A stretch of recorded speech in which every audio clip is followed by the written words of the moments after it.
Bayesian belief network के बारे में। जो बेसियन बिलीफ नेटवर्क होता है वो होता है एक डायरेक्टेड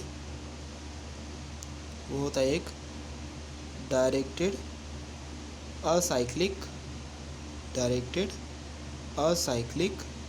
ग्राफ।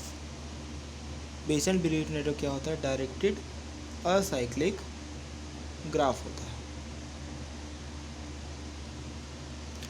इस बेसियन बिलीफ नेटवर्क में होते हैं आपके नोड्स और लिंक्स।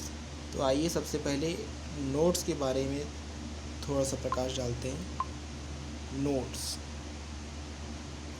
बेसियन बिलीफ नेटवर्क में जो नोड्स होते हैं वो होते हैं random variables. Bayesian belief network में रैंडम वेरिएबल्स को बोला जाता है nodes.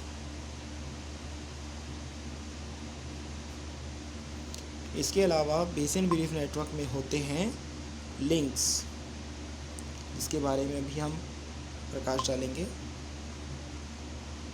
Links, Bayesian belief network के जो लिंक्स होते हैं, तो यहाँ पर दो तरह के लिंक्स हो सकते हैं। यदि आपके लिंक प्रेजेंट हैं, तो प्रेजेंट होने पे होगी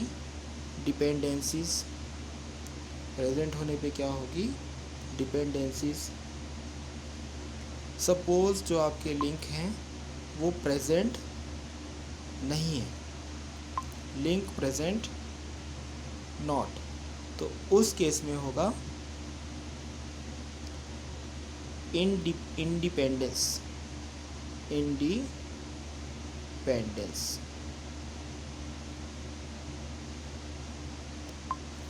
इसका मतलब ये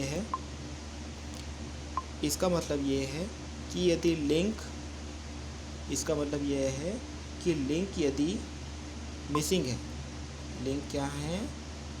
मिसिंग है, तो उस केस में एनकोड किया जाएगा इंडिपेंडेंसीज को। तो आइए अब हम आपको बेसियन बिलीफ नेटवर्क का एक ड्रामेटिकल एग्जाम्पल बताने जा रहे हैं। यहाँ पर हम एक बेसियन बिलीफ नेटवर्क को ड्रॉ करेंगे। तो इस बेसियन बिलीफ नेटवर्क में सबसे पहले हम जो ड्रॉ कर रहे हैं वो है एक एलिमेंट। सपोज हम ड्रॉ कर रहे हैं एक एलिमेंट जिसमें हमने इसका नाम दिया है बर्गलेरी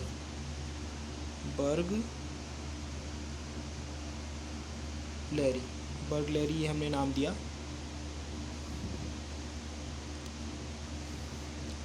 बर्गलेरी के जो होने की प्रोबेबिलिटी हमने क्या ली है? हमने इसकी प्रोबेबिलिटी ली है पी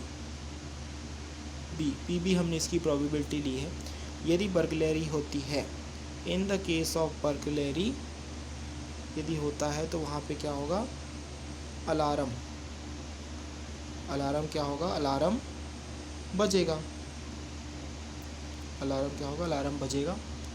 दूसरा जो केस हो सकता है वो हो सकता है आपका अर्थक्वेक का। दूसरा क्या केस हो सकता है वो हो सकता है आपके अर्थक्वेक का। तो अर्थक्वेक के होने की जो प्रोबेबिलिटी है वो होगी PE। अर्थक्वेक की होने की प्रोबेबिलिटी क्या होगी? PE। तो यदि आप इनकी जॉइंट प्रोबेबिलिटी की बात करें अलार्म के लिए, तो यहाँ पर क्या हो सकता है? PA by B, E ये हो सकता है। अब मान लीजिए अलार्म प्रेस होने के बाद एक पर्टिकुलर पर्सन को मैसेज जा रहा है जिसका नाम है जॉन, और जॉन को कॉल किया जाएगा मैसेज जाने के बाद। तो ये हो गया जॉन कॉल, और इसका जो प्रोबेबिलिटी क्या हो जाएगा? PJ by A। Suppose alarm का जो कॉल गया वो कॉल गया मैरी के पास, यानी कि मैरी कॉल्स। इसकी जो प्रोबेबिलिटी होगी वो होगी PM/A। तो ये हो गया आपका एक कंप्लीट बेसियन बिलीफ नेटवर्क। यदि हम बेसियन बिलीफ नेटवर्क को और डिटेल में देखें तो आपको यह ध्यान देना पड़ेगा कि जब भी हम ड्रॉ करेंगे एक बेसियन बिलीफ नेटवर्क को, तो उसमें हो सकता है एक लोकल कंडीशनल डिस्ट्रीब्यूशन। इसमें क्या हो सकता है? Local conditional distribution. इसमें क्या हो सकता है? Local conditional distribution.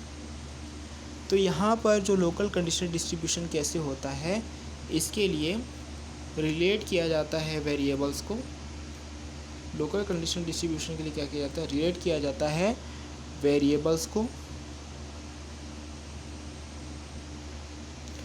वेरिएबल्स को रिलेट करने के साथ साथ उनके पेरेंट्स को भी क्या किया जाता है? रिलेट किया जाता है।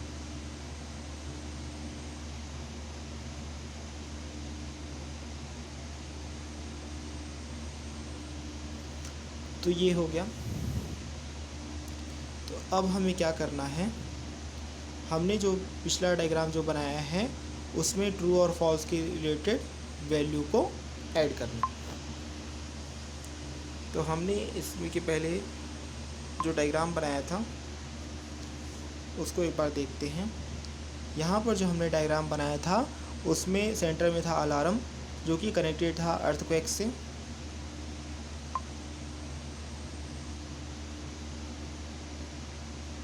जो किससे कनेक्ट था? अर्थक्वेक से। बर्गलरी से कनेक्टेड था, यानी कि बर्गलरी होने पे अलार्म प्रेस होगा और अर्थक्वेक होने पे अलार्म प्रेस होगा। अलार्म का जो मैसेज जाएगा वो जॉन के पास जाएगा और अलार्म का दूसरा जो मैसेज जाएगा वो जाएगा मैरी के पास। तो यहाँ पर आप देख सकते हैं कि बर्गलरी की जो लिए प्रोबेबिलिटी क्या है? PB। अर्थक्वेक के लिए जो प्रोबेबिलिटी है वो है PE। अलार्म और जॉन कॉल्स के लिए जो प्रोबेबिलिटी है वो है PJ/A। और मैरी कॉल्स के लिए जो प्रोबेबिलिटी है वो है PM/A। तो यहाँ पर हम आपको एक शॉर्ट सिंपल टेबल से समझाना चाहेंगे कि PB और PB, PE और इन सभी की वैल्यूज़ क्या क्या हो सकते हैं। तो यहाँ पर बर्गलरी के केस में जो प्रोबेबिलिटी हो रही है वो हो रही है PB। हमने प्रोबेबिलिटी ले ली, तो इसके लिए हमारे पास दो वैल्यूज़ हो सकते हैं।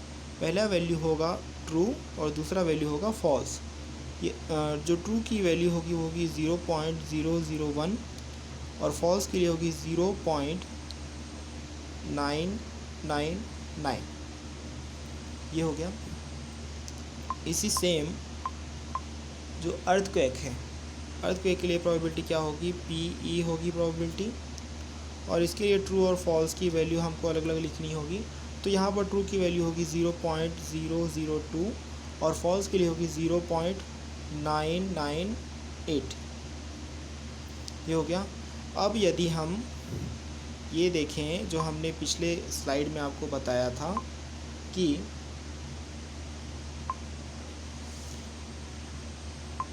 सपोज़ बर्गलरी हो रही है, तो बर्गलरी के लिए प्रोबेबिलिटी क्या हो जाएगी? PB। अर्थक्वेक के लिए PE। तो ये हो गया। तो यहाँ पर जो PE है इसके लिए यदि हम टेबल बनाएंगे तो उसमें दो वैल्यूज़ होंगे, ट्रू और फॉल्स। ट्रू की वैल्यू होगी 0.002 और फॉल्स की वैल्यू होगी 0.998। ये हो गया। अब यदि हम बर्गलरी और अर्थक्वेक दोनों को क्या करें? आपस में ज्वाइन कर लें। बर्गलरी और अर्थक्वेक में यदि हम आपस में ज्वाइन करते हैं तो ये हो जाएगा P alarm upon B, E। तो यहाँ पर हमको क्या क्या वैल्यूज़ लेनी है, यहाँ पर हमको 4 कॉलम्स की वैल्यू लेनी है। पहली हो जाएगी बर्गलरी की वैल्यू, दूसरी हो जाएगी अर्थक्वेक की वैल्यू, फिर ट्रू एंड अगेन फॉल्स। ये हो गया। इसके अलावा यदि आप देखें तो वहाँ पर अलार्म किससे रिलेटेड था, जॉन कॉल और मैरी कॉल्स। अलार्म किससे रिलेटेड है, जॉन कॉल मैरी कॉल्स।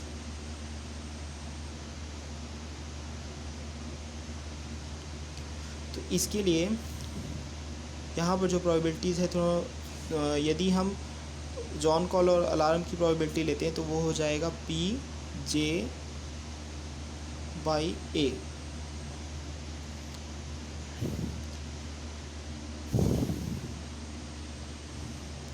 और यदि अलार्म ऑलरेडी ऑल्सो कनेक्टेड है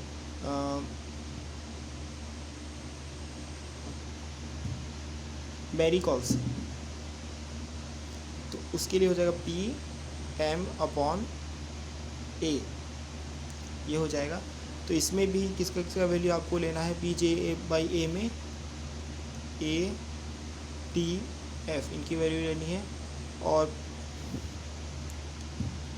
PM/A की जो वैल्यू लेनी है वो भी हमको लेनी है ATF में से। इस वीडियो में बस इतना ही। नेक्स्ट वीडियो में हम डिस्कस करेंगे full joint distribution in Bayesian belief network.